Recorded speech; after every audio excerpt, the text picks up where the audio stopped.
మరో ముఖ్యమైన అంశము, ఈరోజు గతంలో అధికారంలో ఉన్న జగన్మోహన్ రెడ్డి గారు కానీ తెలుగుదేశం పార్టీ ప్రభుత్వంలో కానీ బీసీల యొక్క సామాజిక వర్గాల కోసము కార్పొరేషన్లో నియమిస్తున్నాము, చైర్మన్లు నియమిస్తున్నాము, పాలక మండలి నియమిస్తున్నామని చెప్పి గొప్పలు చెప్పుకునే వీళ్ళు నిధుల విషయంలో మళ్ళీ బీసీలను మోసం చేస్తున్నారు.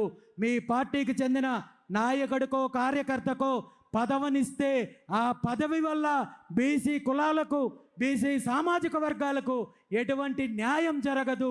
ఇది నిధులు కేటాయించినప్పుడే జరుగుతుంది. కాబట్టి వెంటనే బీసీ సామాజిక వర్గాలకు చెందిన కార్పొరేషన్లకు నిధులు కేటాయించాలని చెప్పి ఈ సందర్భంగా ముఖ్యమంత్రి చంద్రబాబు నాయుడు గారిని డిమాండ్ చేస్తున్నాను.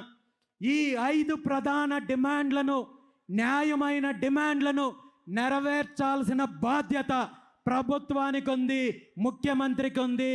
ఈరోజు అలా కాదని మీరు మళ్ళీ వంచే ప్రయత్నం చేసిన, కాలయాపన చేయాలనే ప్రయత్నం చేసిన ఈ రాష్ట్రంలో జరిగే బీసీ ఉద్యమానికి, జరిగే నష్టానికి మీరు బాధ్యత వహించాల్సి ఉంటుందని చెప్పి ఈ సందర్భంగా ముఖ్యమంత్రి గారిని హెచ్చరిస్తున్నాను. గతంలో అనేక సందర్భాల్లో, అనేక అంశాల్లో, అనేక ఉద్యమాల్లో మీరు బీసీ ఉద్యమాన్ని నీరుగార్చే ప్రయత్నం చేశారు.